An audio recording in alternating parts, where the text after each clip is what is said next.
이렇게 했을 경우에는 검출률이 매우 떨어집니다.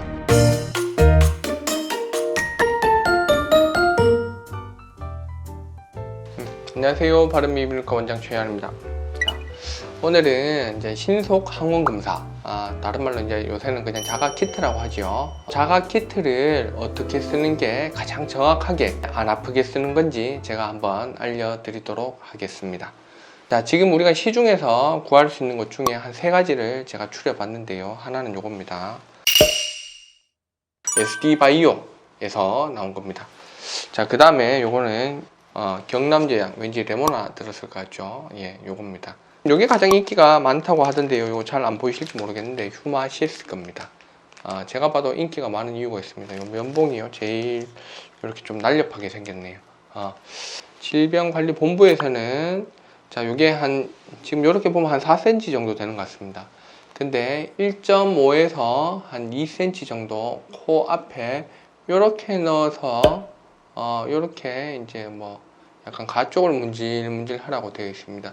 뭐 이렇게 하면 사실 이제 불편하지 않고 크게 이제 거부감 없이 키트 검사를 할 수가 있게 되는 거죠.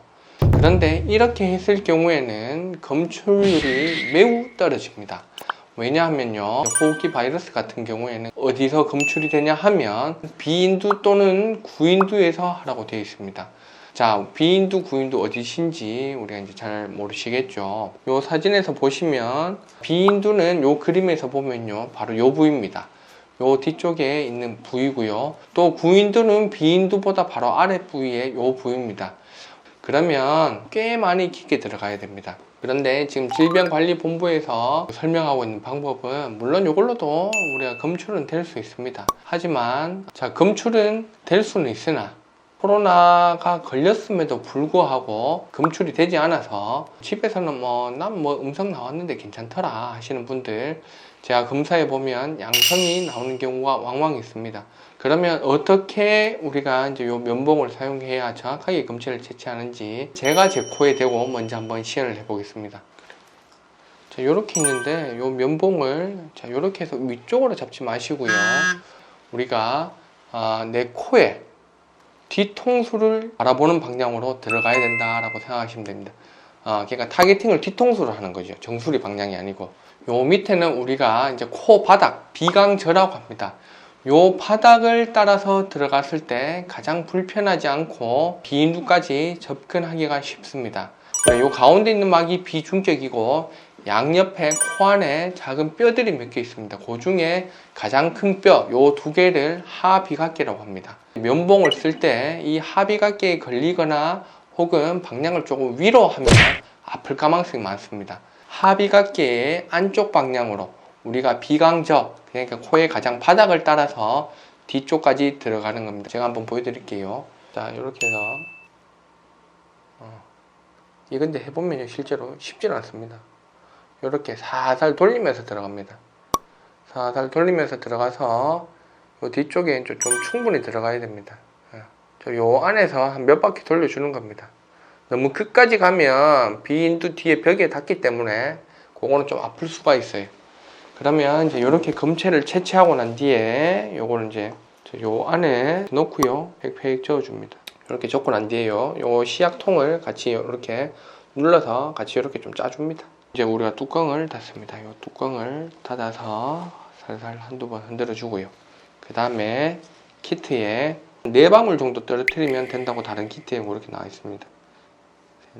여기에 이제 선이 2줄이 생기면 양성, 그 다음에 한 줄이 생겼는데 C에 생기면 음성, T에 생기면 요거는 검사가 잘못됐다, 재검하세요 라는 의미입니다. 이제 이렇게 이제 한 15분 정도 기다리다 보면요, 우리가 이제 요 결과가 나오게 됩니다.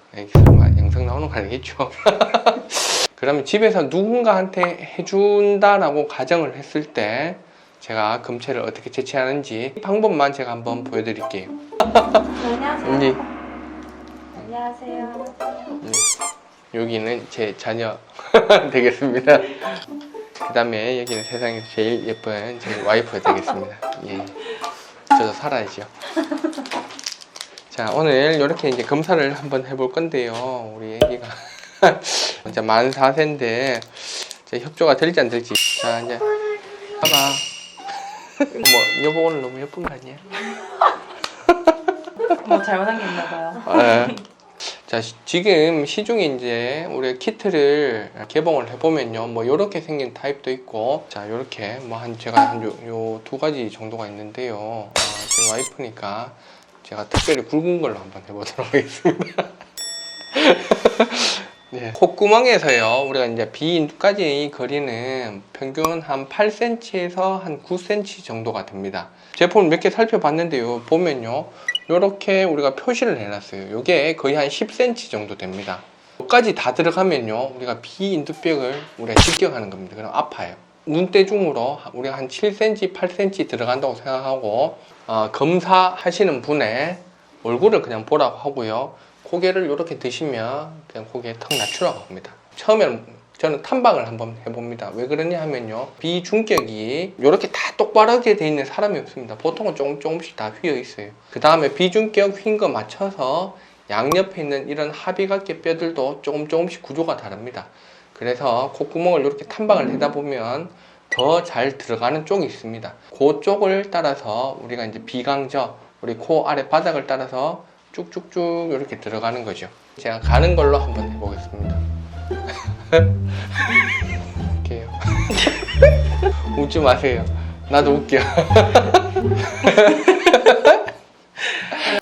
이렇게 우리가 콧구멍을 먼저 탐방을 해봅니다. 좀 잘 들어가는 쪽이 있습니다. 이렇게.